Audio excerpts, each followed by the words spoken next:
What's going on, everybody? This is your man, Big Stu, Scott Stewart, or Professor Stewart. It really depends on how you know me.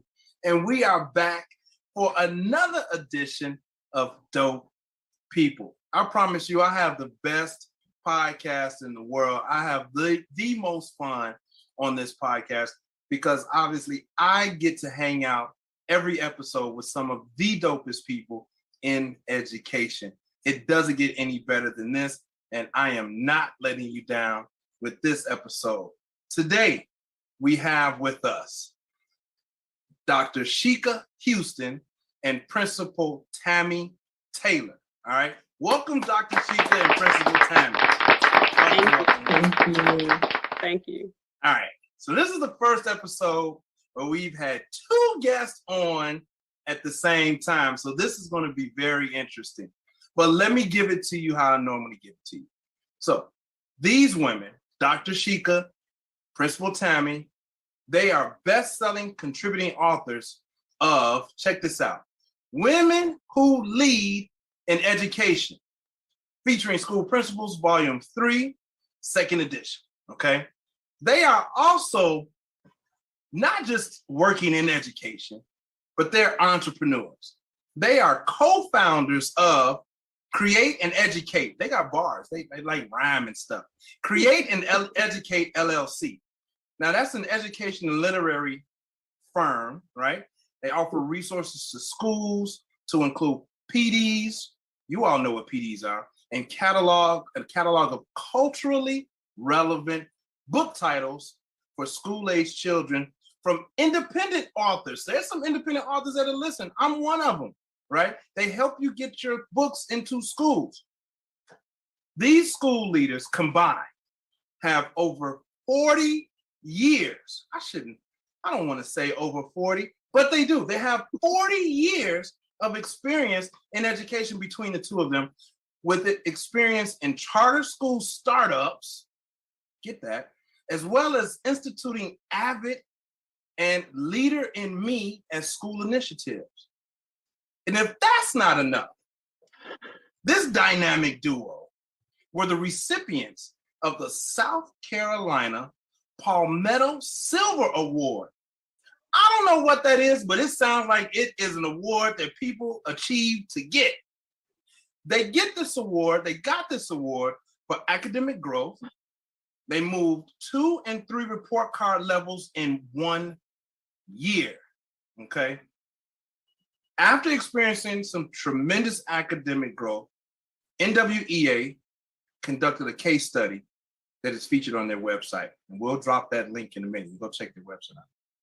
Now, most recently, if that's still not enough, these busy individuals, Dr. Houston and Principal Taylor, have a new book. Was it released? Has it been released? It was supposed to come out in December 2021. Not sure if it's out yet. Is it out? No, it should be out in February. That's how it happens in the real world. Yeah. There's a new book coming out. And by the time this podcast is released, it'll be out. It probably will. Right? And right. It's titled, It Doesn't Have to Be Lonely at the Top, The Power of Collaboration and Leadership. Because it is lonely at the top sometimes, but it doesn't have to be if you collaborate and have a book about it. This book outlines their story of resiliency in the leadership journey. Their weekly Facebook Live series, The Collaborative, exhibits this notion, as well as their Saturday PD series. Copies can be reserved on their website. Dr. Sheka, Principal Tammy, unbelievable. Welcome to Dope People. Thank you. How are you all doing today? Good morning, everyone. Welcome to the R.E.A.L.L Academy. Good morning, Tammy. Good morning, Sheka. Good morning, everybody. Yes, good morning, Principal Baggage and Principal Davis from Las Vegas. Good morning, Miss Leaks. Welcome. Thank you all so much. And we are excited about the intro is new because we have a new podcast interview that just has been released by Mr. Stewart on Dope People's podcast. It was actually probably one of our top rated interviews, I would say, Tammy. It was a lot of fun. It was great. But we definitely need to address that the book that he's referring to. Good morning, Miss Easley.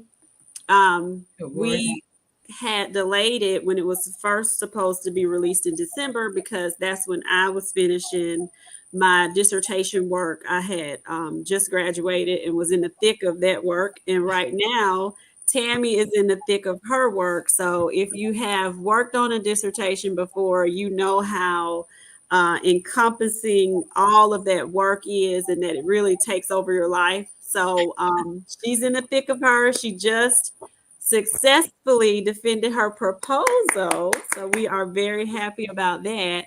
But the book will be released this year. And we are actually happy about the delay because this story is still unfolding. Tammy has also been invited to present at a conference where she's going to be talking about is continuous school improvement, how her school is continuing to grow. So we're happy to be able to include that in the book, and we wanted to make sure it's our best work. This is like our baby that we're birthing. So the book will be released, and we are making sure Tammy is being able to focus on this very important milestone for her. Good morning, Arcella, Principal Jeter, Josh. Good morning, Dr. Ross. Good morning, everybody. Yes, good morning. And Sheka is so right. We are very proud of our book and we actually know that the book is going to be very powerful and impactful for leaders. So as she said, we are not people who we could have rushed this and said, okay, we're going to go on and put something out in February, which was tempting because that was, we wanted to be done and we wanted to be in the hands of readers. But we decided, no, we're not going to rush something that is, as Sheka said, so personal and what is going to be a masterpiece, because we know that it is a story that can help others and at least be an encouragement on the journey to not just improvement, but success in your principalship. So excited to have our Alaska viewer with us. Yes, Miss Will. Thank you for joining us. And she has actually reserved her copy of the book already. So thank you all for your support. We appreciate you all. And this will be a phenomenal work when we get in your hands, and it's coming soon, we promise, but we are going to get Tammy through this dissertation process first. Yes, and that is going well. Thank you guys for all the congratulations. As Sheka said, I defended my proposal earlier this week, and that went extremely well. So we have deadlines, and we are working towards getting those things done. So thank you. Keep praying, because it's no joke. It's a real process, but it is. It's a great journey, and I'm excited to be on it. And it is very intense. Good morning, Vaughn and Josh. The Gamecocks. Yes, that's right, Josh. He said Tigers and Gamecocks, though I left the Tigers out. Sheka's a hater, Josh. Good morning. Is that Miss Hattie and also Miss Farmer? Good morning, everyone. Thank you all for joining us. And we're going to get started with, again, welcome to the R.E.A.L.L Academy. Our acronym stands for, it's a part of our framework that you see at the top of the screen. And each week we're bringing you something from our framework that's also a very big portion of the book and very important part of the book. The acronym stands for respect. So we have that as the door because you can't get through the door without having that. That's our SEL. So as you all are coming in with us, we'll do a SEL check-in. Tell us how your week was. Use an emoji. You can write it, but just let us know, how your week is going. Most people, if you're an educator, may be excited about ending the year and getting your summer started, being able to reflect. And the E is for that excellence. We want to make sure that everything we're doing is to a level of excellence in our buildings. You have to have accountability. That's what that A stands for. And what we're focusing on today is literacy. And finally, that last L is leadership. So we feel like this framework is what really helped us grow our schools, as you heard in the introduction. And that podcast, I'm going to put that in the comments if you would like to listen to the interview. It was a lot of fun. Dope People's Podcast with Mr. Stewart. It was fun. Yeah, it kind of gives you just a little bit of insight into us on a more personal level. And I'll include the other links later so we can go ahead and get started. But we're continuing our teaching reading series. This is so important, especially since there has been lots of data and information produced about where we are as a society with reading. We were not there before the pandemic, and the pandemic has definitely revealed some things as far as equity is concerned around literacy, and we have a lot of work to do in this area. So we are contributing our knowledge to this. Today we're focusing on writing and spelling as the last part of our series. And writing, as you know, it requires a large range of skills. You have to have a strong vocabulary. You have to understand genre, text structure, voice, basic mechanical skills, grammar, and punctuation. You have to have organizational skills and higher order thinking. So it's not just a matter of putting some words on a page. You really have to be familiar with those processes. Definitely. And just as we get started, we just want to talk about the fact that reading and writing are actually recursive processes. And those processes lead into and actually complement one another. So we want to show you how these two disciplines actually go together. And one of the ways that we want to just talk about very briefly to get started, because we want to frame and maybe leverage the conversations that we're going to have with you today regarding what reading and writing being recursive processes can look like. When you start to think about, well, how these are separate disciplines, what do you mean? Just think about it in this regard. You can always have kids to respond to a text, because when they respond to a text, it actually helps them to process through the text better. So that helps them to be able to understand and comprehend it better.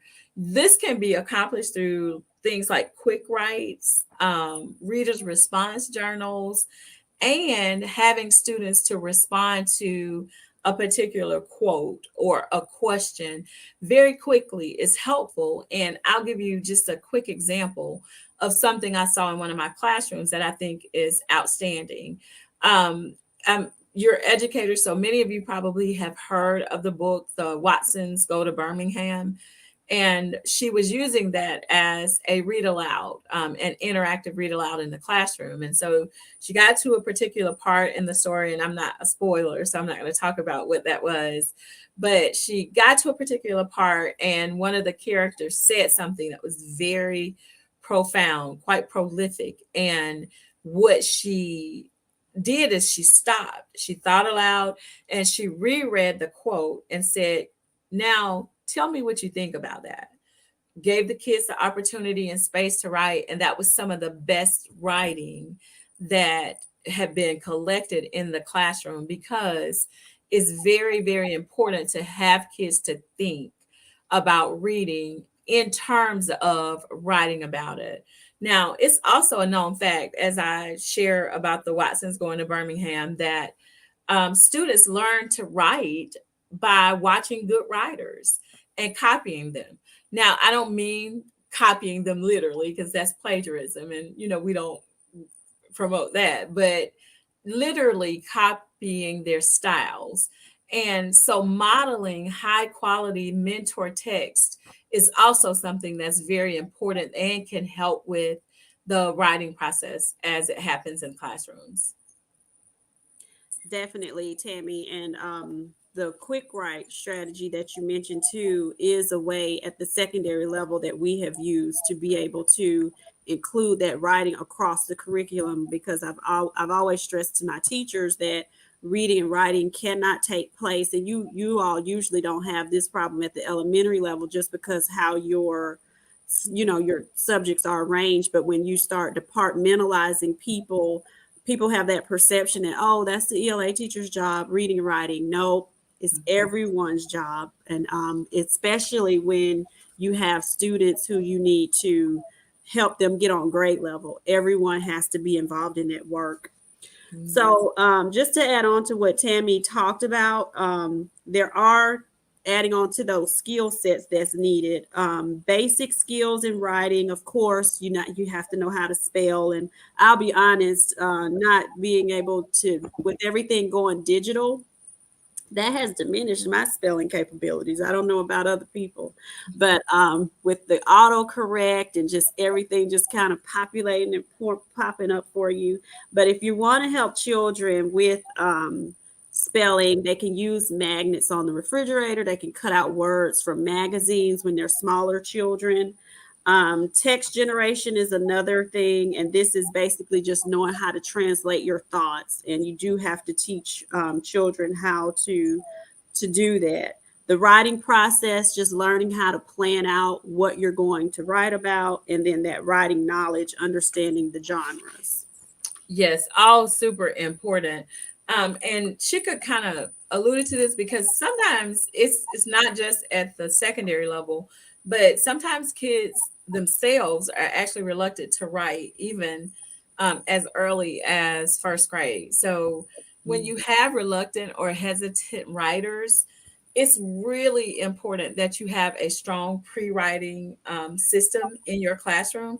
And pre-writing, of course, being super important to that writing process.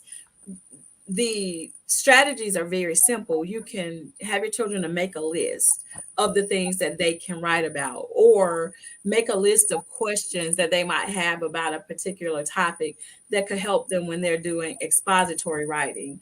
They could list some of their opinions. So when they are writing to persuade or to present an argument, they have those things for different types of writing pieces.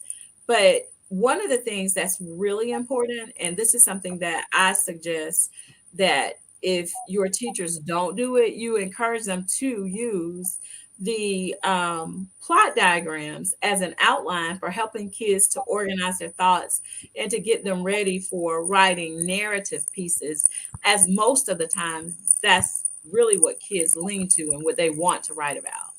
Mm-hmm.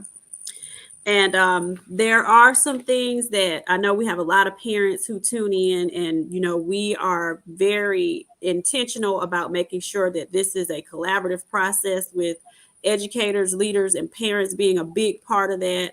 I had a conversation at one of my schools this week, and I was really encouraged by what the teachers talked about, because a lot of times when teachers, and she was new to our district and new to the area, actually new to the country, because she's one of our international teachers. But sometimes when people come to low socioeconomic areas, the perception is, oh, well, the parents don't know, or they're not involved, or they're not going to respond. She didn't take that approach. She has been reaching out to 5 parents a week, and she said the parents are so supportive. They, when I call, they, are getting on the children, And the children have even started saying in class, y'all know she got y'all's parents' number. She'll call home. And so she talked about how that completely changed the dynamic of her classroom. But I said all of that to say sometimes when we have areas of deficiencies and we need children to work on things at home, sometimes that's the perception of the teachers. And as the leaders, you have to make sure you have a handle on that. They don't send things home because the perception is, oh, well, nobody's going to do it. But no one has even asked. No one even sent it home.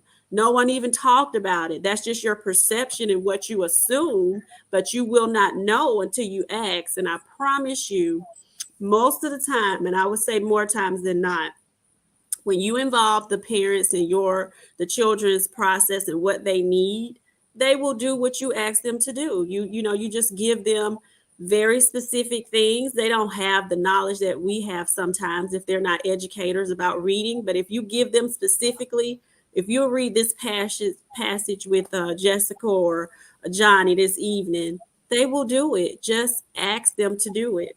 So that's why we're intentional about making sure we include things about home, because that home school connection when there's deficiencies in reading is very important. But writing at home is something that parents can take part in. You can have your child write instructions about taking care of a family pet. And Tammy even alluded to this earlier. I think you talked earlier about, and that might have been what we were on earlier, something about them writing about how to make a peanut butter and jelly sandwich, just writing out directions. Mm-hmm. They can write letters of thank yous to relatives, birthdays, Christmas. They can write out your shopping list. They can review books that you all are reading together. So, and even keeping a personal journal or a diary. But as Tammy stated, when sometimes first grade or early age children, if they're reluctant to write, these may be areas where you have to encourage them a little bit more, and things can be done at home to do that as well. Definitely. And to strengthen that homeschool partnership, as Sheka mentioned before, it is a great idea, principals, teachers, if you're on, to include your families in making sure they know what type of writing you're working on.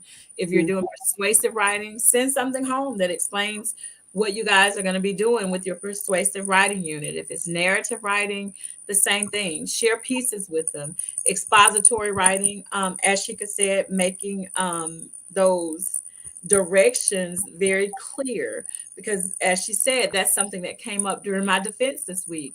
It's a process that continues whether you're doing technical writings or if they are writing in poetry, like it's poetic writing, whatever it is, share with the family so that they know exactly what the kids are working on, and share those pieces so that they are able to see how they can support where that is a possibility.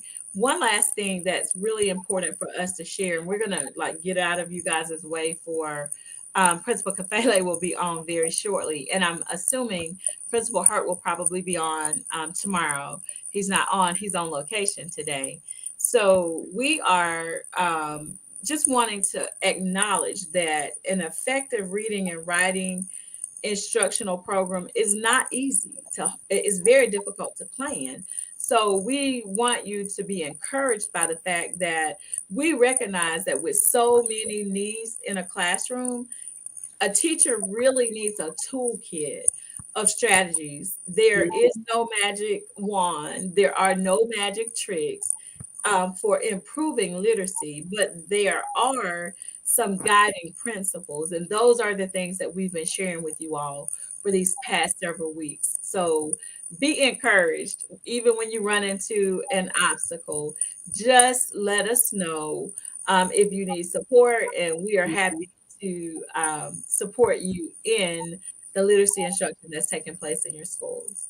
Most definitely. And what Principal Jeter talked about, reading 20 minutes every day. If you can just get parents to buy into that, that will help substantially with reading. And a lot of things that I heard the teachers talk about in conferences was that reading stamina. That was across the board, across every grade level. So getting the parents to help build that reading stamina by building reading 20 minutes, that would help substantially.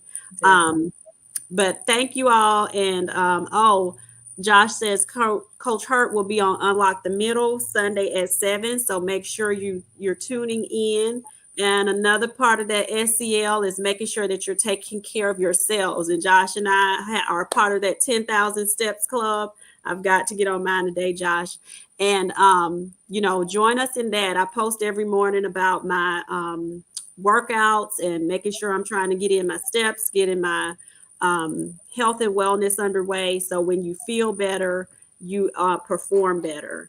And of course, writing across the disciplines, as Cynthia stated, is also very important. So we are going to get out of the way for Principal Kafele. We hope that you all enjoy the rest of your weekend. And again, if you need help with strategies for reading, that is our specialty. We were able to move our schools because of the very specific things that we put in place at the elementary level for Tammy and at the secondary level for me. So thank you all for tuning in and have a great weekend.